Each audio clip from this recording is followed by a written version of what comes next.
సోదరులకి BRS party మాజీ ప్రజాప్రతినిధులకు పార్టీ ప్రతినిధులకు తెలంగాణ వాదులకు రైతులకు నాకు సాయంకాల శుభాభివందనాలు తెలియజేసుకుంటూ ఈరోజు ఒక పక్కనేమో వరదలు ఇంకో పక్కనేమో వర్షలేమి అదేవిధంగా ఎడారి మెదక్ కామారెడ్డి ఇటు గోదావరి పరియార ప్రాంతంలో కానీ అటు కృష్ణా పరియార ప్రాంతంలో కానీ గొప్పగా వర్షాలు కురుస్తున్నాయి. తెలంగాణకు సంబంధించిన అన్ని రిజర్వాయర్ల నుండి క్రస్ట్ గేట్లు ఎత్తేసి నీళ్ళని మొత్తం కూడా ఆంధ్రకు వదిలేస్తూ ఉన్నారు. ఒక పక్క ధవళేశ్వరంకి పైనున్న పోలవరానికి అదేవిధంగా కృష్ణా కింద అయితే పోతిరెడ్డిపాడుకు అదేవిధంగా పులిచింతలకు ప్రకాశం బ్యారేజ్కి నీళ్లు వదలాలని చెప్పేసి తెలంగాణ ప్రభుత్వానికి సోయి లేక సరి అయిన ప్రణాళిక లేక సరి అయిన సమీక్ష లేకపోవడం వల్లనే ఈరోజు వానాకాలం దేవాదుల కింద కానీ కాళేశ్వరం కింద కానీ పంటలు పండించుకోలేని పరిస్థితి. కనీసము వేసంగికైనా సాగునీరు అందించాలనే డిమాండ్ తోటి ఒక పక్క కేసీఆర్ గారు ఆదేశంతో కేటీ రామారావు గారు హరీష్ రావు గారు వెంటనే మోటార్లు ఆన్ చేయాలని, ఎందుకంటే రిజర్వాయర్లో నీళ్లు ఉంటున్నాయి, మోటార్లు మాత్రం ఆన్ చేయడం లేదు. ఒకవేళ కనుక మీరు పంపులు మోటార్లు ఆన్ చేయకపోతే మా బీఆర్ఎస్ కార్యకర్తలే ఆన్ చేస్తారని ఒక హెచ్చరిక జారీ చేస్తే ఈరోజు గోదావరి దగ్గరున్న మోటార్లన్నీ కూడా ఆన్ చేసే పరిస్థితి. పైన శ్రీపాద ఎల్లంపల్లి ప్రాజెక్టు అక్కడి నుండి లిఫ్ట్ చేసి మిడ్ మ్యానర్కు నీళ్ళు వచ్చినాయి. ఈరోజు అన్ని పంపులు ఆన్ చేయడం వల్ల మొత్తం కూడా కొండపోచమ్మ వరకు అన్ని 15 రిజర్వాయర్లలో నీళ్లు పడుతున్నాయి. ఇప్పుడు కాళేశ్వరం ఒకవేళ కూలేశ్వర ఏది ఉంటే ఇన్ని రిజర్వాయర్లకు నీళ్లు ఎలా వెళ్తున్నాయని చెప్పేసి ప్రజలు ప్రత్యేకంగా రైతులు ఇవాళ కాంగ్రెస్ పార్టీని దుమ్మెత్తి పోస్తున్నారు, కావాలని నాటకం ఆడుతున్నాడు అని చెప్పేసి. అక్కడ రేవంత్ రెడ్డి రాష్ట్ర స్థాయిలో తెలంగాణ నీళ్లను ఆంధ్రకు దోషపెడతా ఉంటే చంద్రబాబు నాయుడుకు గిఫ్ట్గా ఇస్తూ ఉంటే స్థానిక ఎమ్మెల్యే గారు కడియం శ్రీహరి, నేను టాల్ మెన్ను 15 సంవత్సరాలు క్యాబినెట్గా పనిచేసిన, ఎంపీగా పనిచేసిన, 2 సార్లు ఎమ్మెల్సీగా పనిచేసిన, ఇప్పుడు నేను ఎమ్మెల్యేను, నా అంత సుదీర్ఘ రాజకీయ చరిత్ర లేదని చెప్పేసి డంబికలు పలుకుతూ ఉన్నాడు. కానీ ఎక్కడ కూడా గణపురం నియోజకవర్గ ప్రజల కోసము ఈ సమెత్తు పనిచేసినట్టు కూడా కనిపిస్తలేడు.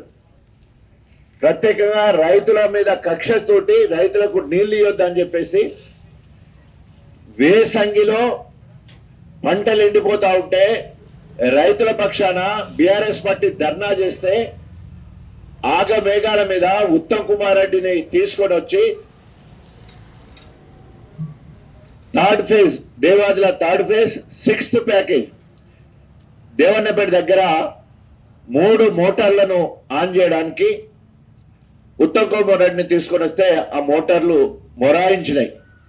ఎందుకంటే కడియం శ్రీహరి ఐరన్ లెగ్ రాత్రి 12 గంటల వరకు ఆర్ఈసి గెస్ట్ హౌస్లో ఉన్నారు, మంచిగా డిన్నర్ చేసుకున్నారు, మళ్ళీ ఇక్కడి నుంచి పత్తా జాడ లేకుండా వెళ్ళిపోయాడు. మళ్ళీ 2 రోజుల తర్వాత బీఆర్ఎస్ నేతలు పల్ల రాజశేఖర రెడ్డి గారు, దయాకర్ రావు గారు నాకు సహకారంగా వాళ్ళందరూ మరి దేవన్నపేటకు వచ్చి అధికారులతో మాట్లాడిన తర్వాత అధికారులు మోటార్లు ఆన్ చేస్తే మోటార్లు ఆన్ అయినాయి. ఆన్ అయితే మేము ధర్మసాగర్ పోయి గంగమ్మ తల్లికి మరి పసుపు కుంకుమ సీర షారేసి ఆహ్వానించడం జరిగింది ధర్మసాగర్ రిజర్వాయర్లోకి. మళ్ళా అఫీషియల్గా ఆన్ చేయాలనే ఉద్దేశంతో మోటార్లు బంద్ చేసింది. ఎప్పుడైతే మోటార్లు బంద్ చేసి అఫీషియల్గా మనం మోటార్లు ఆన్ చేద్దామని మళ్ళీ మొత్తం ప్రోటోకాల్ ప్రకారం, మొదటిసారి ప్రోటోకాల్ లేదు, రెండోసారి ప్రోటోకాల్ ప్రకారము జిల్లా మంత్రులను మరి ఇన్ఛార్జి మంత్రి పొంగులేటిని, ఉత్తమ్ కుమార్ రెడ్డి, కడియం శ్రీహరి అందరు కలిసి వస్తే మోటార్లు ఆన్ అయినాయి, పైపులు పగిలిపోయినాయి. అందుకనే మన కేసీఆర్ గారు కట్టించిన పనులు కేసీఆర్కే చెందాలన్నట్టు, వేరే వాళ్ళు కనుక ముట్టుకుంటే షాక్ ఇచ్చినట్టు ఐరన్ లెగ్ లెక్క పగిలిపోయే పరిస్థితి మనకు కనబడ్డది. అదేవిధంగా సమ్మక్క సారాలమ్మ బ్యారేజ్ దేవాదులకు 365 రోజులు నీళ్ళిచ్చే వరప్రదాయని 2121 కోట్లతో పనులు పూర్తి చేయడం జరిగింది. దానికి సిడబ్ల్యూసి పర్మిషన్, అదేవిధంగా ఛత్తీస్గఢ్కి సంబంధించిన ప్రభుత్వ అనుమతి కావాల్సిన అవసరం ఉంది. ఆ రెండు చేసి ఈ నీటిని సద్వినియోగం చేసుకోవాలంటే 6 మంత్రులు, జిల్లా ఎమ్మెల్యే అందరు కలిసి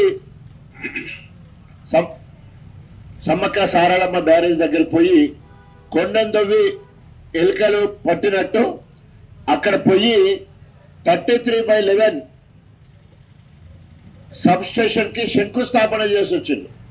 ఎందుకంటే అక్కడ నుండి జల విద్యుత్ కూడా తయారవుతుంది. సో దానికోసము అక్కడ 33/11 కనీసం సబ్ స్టేషన్ ఇనాగ్రేషన్ కాదు, ఫౌండేషన్ వేసి రావడం జరిగింది. 6 మంత్రులు పోయి, డజను ఎమ్మెల్యేలు పోయి ఓన్లీ సబ్ స్టేషన్కి శంకుస్థాపన చేసి రావడం జరిగింది.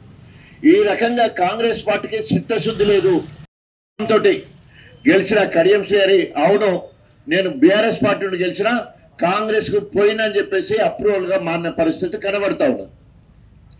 వీటన్నిటికీ నిరసంగా 2023 ఫిబ్రవరి 27వ తారీఖు నాడు మరి అప్పటి ఐటీ శాఖ మంత్రి, మున్సిపల్ శాఖ మంత్రి కేటీ రామారావు గారి చేతుల మీదుగా ఇక్కడ మన పీసర క్రాస్ రోడ్ దగ్గర సుడిశపల్లి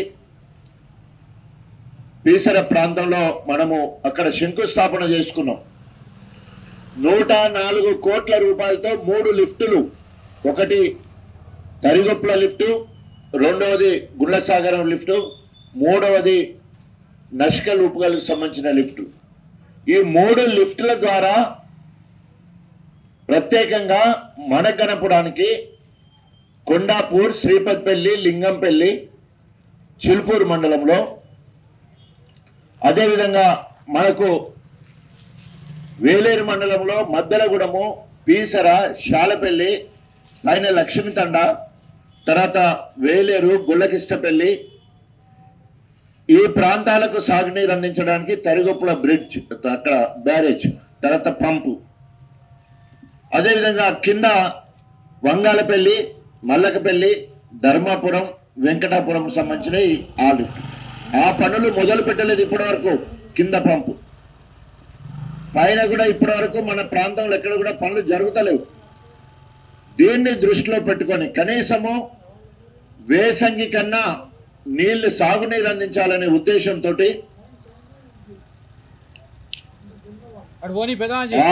వేలేరుకు సంబంధించిన రైతులందరూ కూడా డిమాండ్ ఉంది, మాకు సాగునీరు కావాలని చెప్పేసి. ప్రజలు మాకు ప్రతిపక్షంలో కూర్చొని ప్రభుత్వాన్ని నిలదీసే బాధ్యత మాకు అప్పచెప్పడం జరిగింది.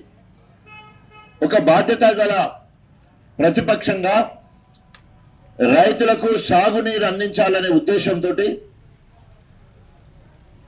వేసంగి పంటకు నీళ్లు అందించాలనే ఉద్దేశంతో వెంటనే నిధులను మంజూరు చేయాలి. ఎందుకంటే కాంట్రాక్టర్లకు బిల్లులు రాకపోవడం వల్ల వాళ్ళు పనులు చేయడం లేదు.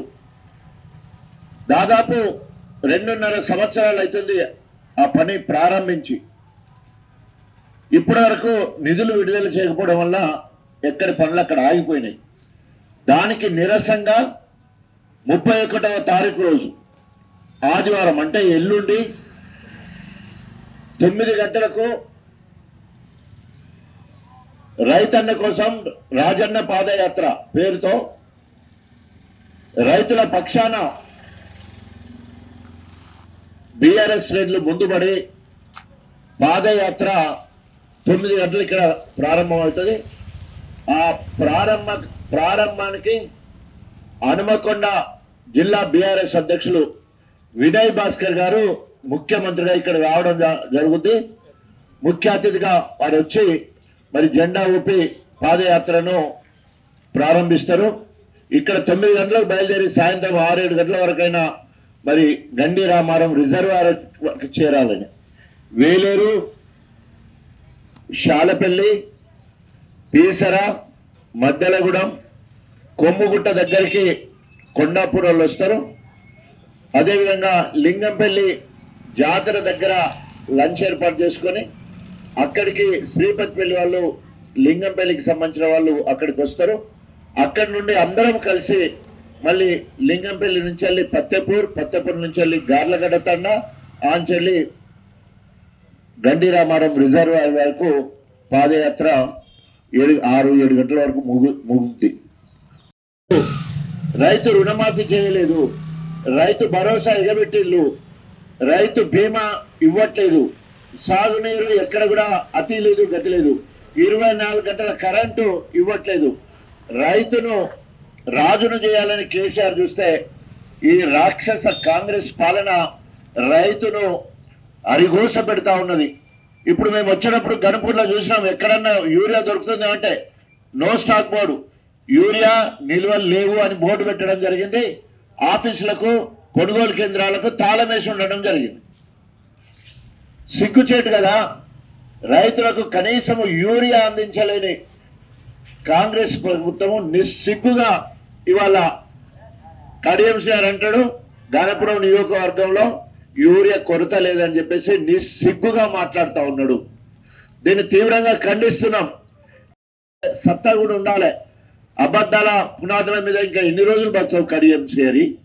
ఇంకా ఎన్ని రోజులను ప్రజలను మోసం చేస్తావు? ఇప్పటికే బీఆర్ఎస్ పార్టీ నుండి గెలిచి బీఆర్ఎస్ కార్యకర్తల కష్టాన్ని దోసుకొని వాళ్ళందరినీ మోసం చేసి నీ బిడ్డ భవిష్యత్తు కోసం ఇలా కాంగ్రెస్ పార్టీలో చేరినవు. నువ్వే ఒప్పుకున్నావు దొంగతనం జరిగింది, దొంగ దొరికిండు, నేనే దొంగతనం చేసినని మొన్న అప్రూవల్గా మారిపోయాడు కేసీఆర్ గారు. వెంటనే పనులు ప్రారంభించకపోయేది ఉంటే మళ్ళీ వెంటనే ఉప్పుగల్లు, నష్కల్లు అక్కడ లిఫ్ట్ కాడ అదే మళ్ళీ పాదయాత్ర చేస్తాం. మూడవది రైట్ కెనాల్, గండి రామారం దగ్గర రైట్ కెనాల్ కోమల్ల, గోవర్ధనగిరి, కుర్చపల్లి గ్రామాలకు నీళ్ళు ఇచ్చే అవసరం ఉంది. ఆ పనులు కూడా మొదలు కాలేదు కాబట్టి అక్కడ కూడా పాదయాత్ర చేస్తాం. అంటే 3 విడతలు 3 ప్రాంతాలలో రైతు కోసం రాజన్న పాదయాత్ర ఉంటుంది. వీటి రైతులందరూ కూడా ఈ కార్యక్రమాన్ని దిగ్విజయం చేయాలని చెప్పేసి విజ్ఞప్తి చేస్తున్నా. ఇది రైతుల పక్షాన జరిగే పాదయాత్ర కాబట్టి స్వచ్ఛందంగా రైతులు, యువకులు, మహిళలు, తెలంగాణ వాదులు, తెలంగాణ ఉద్యమకారులు అందరూ కూడా ఈ పాదయాత్రలో పాల్గొని దిగ్విజయం చేయాలని వారందరినీ కూడా విజ్ఞప్తి చేస్తూ ఉన్నాను.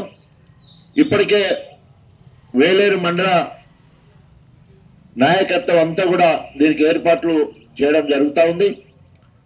అదేవిధంగా దీనికి మరి మండల ఇన్ఛార్జ్ మా భూపతిరాజు గారు, ఈ ప్రోగ్రాం పాదయాత్ర ఇన్ఛార్జ్ మన మల్కిరెడ్డి రాజేశ్వర రెడ్డి గారు చూస్తున్నారు. మరి అభివక్త ధర్మసాగర్ జెడ్పీటీసీ మాజీ కీర్తి వెంకటేశ్వర్లు గారు దీన్ని మొత్తం కూడా పర్యవేక్షిస్తున్నారు. మాజీ సర్పంచుల ఫోరం అధ్యక్షుడు అన్న మాధవరెడ్డి గారు, మిగతా ఇక్కడ స్థానిక కన్వీనర్ తమ్ముడు సంపత్ గారు, మిగతా వాళ్ళందరూ కూడా వైసీ ఎంపీపీ మాజీ సంపత్ నాయక్ గారు, మిగతా వాళ్ళందరి సహకారంతో పనులు డిస్ట్రిబ్యూట్ చేసుకొని గొప్పగా ముందుకెళ్తా ఉన్నారు. దీనికి అన్నిటికీ ముందుగా మా విజేందర్ రెడ్డి గారు, మరి స్వర్గీయ జెడ్పీటీసీ మాజీ జెడ్పీటీసీ సరిత భర్త గారు వారి చొరవతో మొదలు పెడుతున్నాం. వాళ్ళ కుమారుడు వారు ముందు వరుసలో ఉండి పనులన్నీ కూడా పర్యవేక్షిస్తున్నారు. ఇక్కడ ఉన్న ప్రతి ఒక్కరికి కూడా సాకేత్ రెడ్డి, ఇక్కడ ఉన్న ప్రతి ఒక్కరు కూడా ఒక్కొక్కరి పేరు చెప్పలేదు అనుకోద్దు. మీ అందరు కూడా ఇది మన పని, మన మండలం పని, మన రైతుల కోసం చేస్తున్న పని చెప్పేసి ప్రతి ఒక్కరు కూడా స్వచ్ఛందంగా ముందు వరుసలో ఉండి పనిచేయాలని మనస్ఫూర్తిగా కోరుకుంటూ 31వ తారీఖు ఆదివారం ఉదయం 9 గంటలకు పెద్దలు వినయ్ భాస్కర్ గారు మాజీ chief whip BRS party Hanamkonda జిల్లా అధ్యక్షుడు వారి చేతుల మీదుగా పాదయాత్ర మరి ప్రారంభించడం జరుగుతుంది.